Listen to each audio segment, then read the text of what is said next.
Salut tout le monde, c'est OneShooter, j'espère que tu vas bien et aujourd'hui on se retrouve pour une nouvelle vidéo tuto agent. Alors la vidéo va être en deux sous-parties, la première donc sur son armement et accessoires et la deuxième sur les tips liés à l'opératrice. Donc tu penses à t'abonner en activant la petite cloche à n'importe quel moment de la vidéo si tu apprécies le contenu que tu regardes et me dire en commentaire premièrement si tu recommandes l'agent pour des nouveaux joueurs ou bien des gens qui ne l'auraient pas encore acheté et ensuite me donner tes tips favoris ou bien tes strats favoris avec Roora et pourquoi pas si je les connais pas, j'irai volontiers les tester puisque c'est toujours bon à prendre pour améliorer son game sense. Bien entendu, si tu ne comprends pas une partie ou un terme spécifique dans la vidéo, pas de panique. Dans les commentaires avec le timer de la vidéo, n'hésite pas à me dire ce que tu ne comprends pas et je t'aiderai volontiers ou bien des gens pourront t'aider tout simplement. Maintenant que c'est dit, on va donc pouvoir passer à la première partie, ses armements et gadgets et il y a des trucs plutôt cool. Déjà, Roora dispose de deux armes principales. La première, la M249. Fusil mitrailleur très solide, je le joue poignée verticale pour réduire au mieux le recul de l'arme, cache-flamme car pour le full automatique c'est le meilleur accessoire actuellement, et pour le viseur c'est au choix. Moi je suis plus type x1, donc holographique B voire réflexe B, car j'utilise cette arme pour du type de combat CQB, donc en combat rapproché, donc au corps à corps.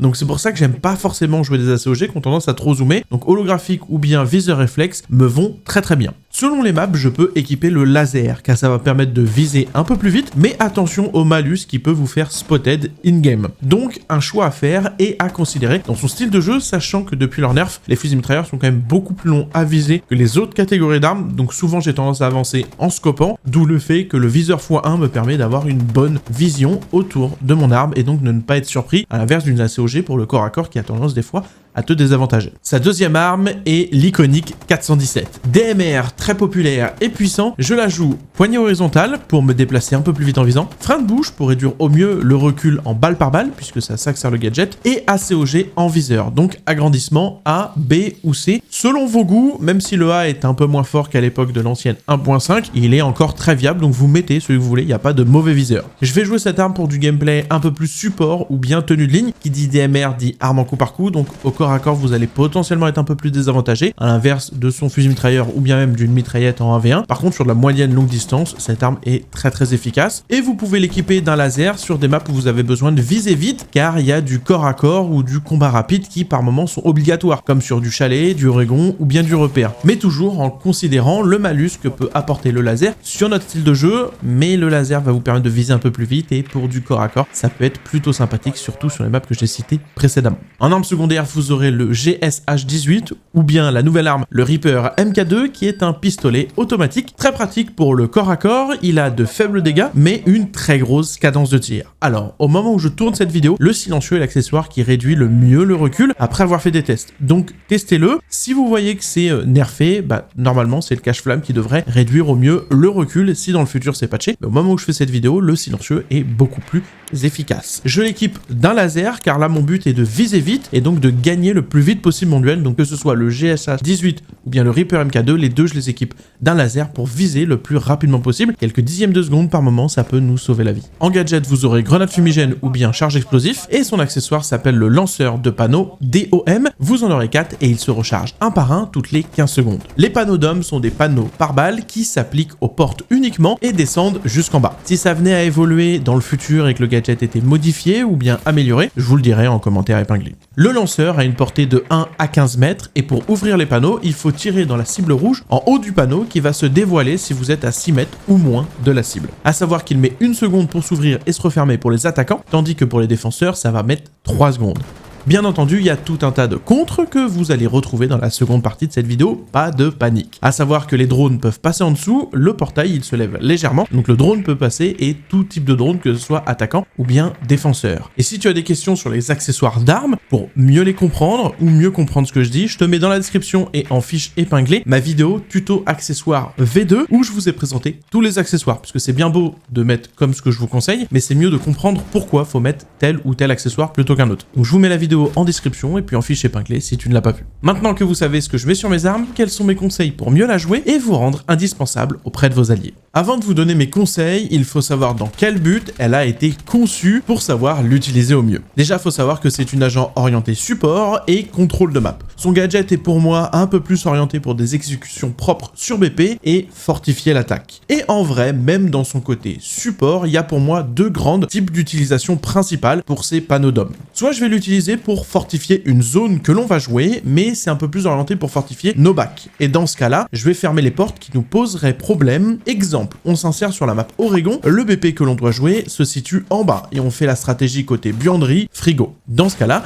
je vais fermer la double porte côté couloir vert pour éviter de se faire back durant la game et être un minimum à couvert. Ça va permettre de contrôler la carte, de filtrer ce qui pourrait y passer et ça va soulager mes alliés pour qu'on puisse jouer par exemple les trappes ou bien qu'on attaque tranquillement. Alors ça ne remplacera pas ni une nomade ni une gridlock, mais ça rajoute une fortification supplémentaire et c'est toujours très sympathique. Ou bien si je veux attaquer par exemple Consulat, le côté admin. Alors là, je vais placer un panneau au niveau de la double porte côté soda et un autre au niveau du couloir pour bloquer ce qu'on appelle le long bureau. Comme ça, on va pouvoir focus notre attaque sur le BP table renversée en étant tranquille d'esprit.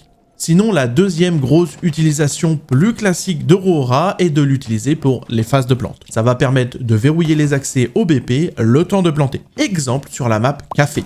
Vous êtes en rappel au niveau des fenêtres balcon neige, vous allez envoyer votre dôme sur la double porte palette et la double porte cocktail, puis rentrer et planter. Alors ceci dit, quand vous allez envoyer votre gadget sur du milieu ou bien de la fan rune de Roora, il faut être prêt à exécuter, il faut que vos coéquipiers soient aussi prêts à exécuter pour profiter de l'effet de surprise et éviter de laisser vos adversaires se replacer ou bien trouver des solutions. À savoir que le temps qu'un panneau d'homme se met en place et qu'il se verrouille, il y a quelques secondes, je crois que c'est 5 ou 6 secondes, où on ne peut pas réactiver le panneau pour l'ouvrir. Donc il faut vraiment profiter de ces quelques secondes pour planter et profiter au maximum du buff de Roora qui empêcheront les défenseurs de l'ouvrir en tirant dans la cible rouge, je parle. Mais c'est aussi valable pour une map comme Clubhouse par exemple. Si le BP il est au niveau du top serveur et cache, vous allez placer un Roora sur la porte couloir, ce qu'on appelle le couloir rouge, et planter directement dans le coin au niveau du T1. Ce n'est pas une plante très populaire et selon l'elo dans lequel vous jouez, c'est même une plante un peu inconnue et ça fonctionne extrêmement bien. L'effet de surprise est total et même s'ils entendent le bruit d'une plante, l'avantage c'est qu'elle n'est pas dite sur une zone entre guillemets défaut. Alors on va éviter tout ce qui est C4, Smoke, Tachenka et autres gadgets qui pourraient nous poser problème. Là l'avantage c'est que la plante elle va être rapide, elle va être quand même assez safe grâce au Roora, faudra une personne pour vous couvrir idéalement l'autre porte, mais bon, on peut pas tout avoir et avec ça c'est une plante qui peut garantir une win assurée.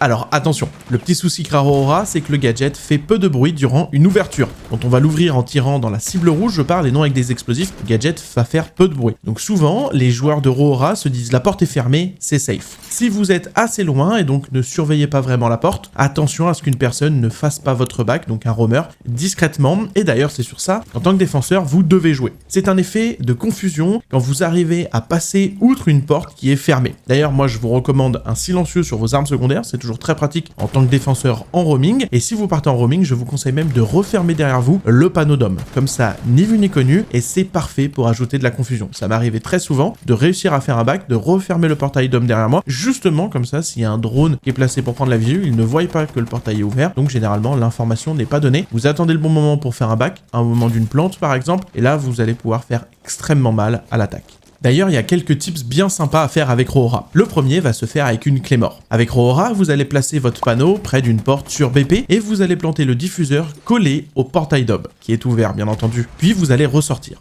Refermer le panneau d'homme et là, un de vos alliés va placer une Claymore face à la porte. Dès que vous entendez que quelqu'un désamorce, vous approchez votre drone, le bas du panneau va se lever et le laser va détecter le défenseur et exploser. C'est un tip qui est extrêmement fourbe mais qui fonctionne très bien. Vous pouvez le faire facilement sur Frontière par exemple ou bien sur Consulat. Et d'ailleurs en tant que défenseur, pensez bien à ouvrir la porte histoire de checker qu'il n'y a pas une Claymore cachée, quitte à la refermer juste après. Au pire du cas, vous allez perdre 6 secondes au total. Un second tips très pratique celui-là, c'est pour ouvrir des trappes renforcées et électrifiées. Exemple sur une map comme banque. Le tips va consister à placer un portail sur la porte au niveau du closet et placer votre charge thermite accroupie en bas à droite. L'explosion va ensuite ouvrir la trappe, même si elle est électrifiée. C'est un tips qui est très pratique si vous n'avez pas d'IEM dans la compo. Et ensuite, Roora peut clairement jouer l'open space et la trappe, puisqu'elle a juste qu'à fermer la porte au niveau du bip bip et la porte au niveau de la cuisine. Si les trappes sont elles aussi fermées, et bah Roora a sécurisé toute cette zone, une zone qui, je le rappelle, est quand même extrêmement importante pour réussir une bonne plante côté serveur. Bien entendu, Roora aura beau fermer les portes, attention à pas choper un timing avec un roamer qui remonterait pour ouvrir les trappes. Mais bon, ça après, le but c'est quand même de gagner ces duels. Et vu que là je vous ai présenté quelques tips, on va donc pouvoir voir ensemble quels sont ces alliés efficaces et à contrario, ces Némésis, et donc on va commencer par ces Némésis. Le premier pour moi c'est Tubarao. Le gel du mécanisme va avoir pour but de l'ouvrir, et si on envoie notre Tubarao pendant que le gadget se déploie, ça va le geler à la hauteur où on a envoyé notre gadget, et donc on pourra passer tranquillement si on l'a gelé assez tôt. Deuxièmement, mute. Son gadget, s'il est placé à côté d'une porte Roora, va l'ouvrir s'il était déjà fermé. Et si par exemple le gadget était déjà là avant, et ben ça va empêcher que le portail de Roora se referme puisqu'il va immobiliser le gadget. Donc faites très attention. Troisièmement, Maestro. Avec le Taz de votre Heavy Laze, vous tirez dans la cible rouge et vous pouvez ouvrir le gadget, même à distance. Ça, je trouve que c'est incroyable. Quatrièmement, les caméras blindées. L'IEM qui est tiré avec les caméras blindées va désactiver le DOM pendant quelques secondes et donc l'ouvrir. Pour moi, c'est incroyable, le counter parfait vraiment des portails DOM, c'est les caméras blindées et en plus on en a pas mal en défense, faut l'avouer. Cinquièmement, Jagger ou Wamei. Ils vont permettre d'intercepter les tirs du lanceur de panneaux DOM et c'est toujours très efficace. Sixièmement, Oryx. Lui, il est un peu plus bourrin, mais vous pourrez passer au travers d'un portail DOM comme si vous passiez au travers d'une barricade en bois. Et septièmement, les explosifs et tout type d'explosifs. Ils sont un contre très efficace puisqu'ils explosent le panneau d'homme et même les grenades frag, donc que ce soit C4, percussion ou bien grenades frag, faites attention aux explosifs qui ont tendance forcément à fragiliser et démolir vos panneaux d'homme. Maintenant qu'on a vu un peu ces Némésis qui sont quand même nombreux, quels sont ces alliés efficaces? Premièrement, Thatcher ou bien les grenades UM. Les grenades UM vont permettre de désactiver les gadgets tels que Jagger, Wamei, Mute et donc faciliter le placement des portails d'homme. Deuxièmement, Fuse. Et oui, vous pouvez fuse les Roora, ce qui peut être très pratique pour fuse le BP en étant totalement safe. Troisièmement, Thermite. Comme vu précédemment, ça reste un allié efficace. Vous avez le petit combo Thermite Roora qui peut être fait sur pas mal de cartes et qui va être très agréable. Quatrièmement, Ying. Et oui, vous pouvez placer vos candélas directement sur le panneau comme si c'était un fuse puisqu'ils ont la même mécanique et l'avantage c'est que ce soit pour fuse ou bien pour Ying, vous êtes totalement safe puisqu'on ne pourra pas vous tirer dans les pieds.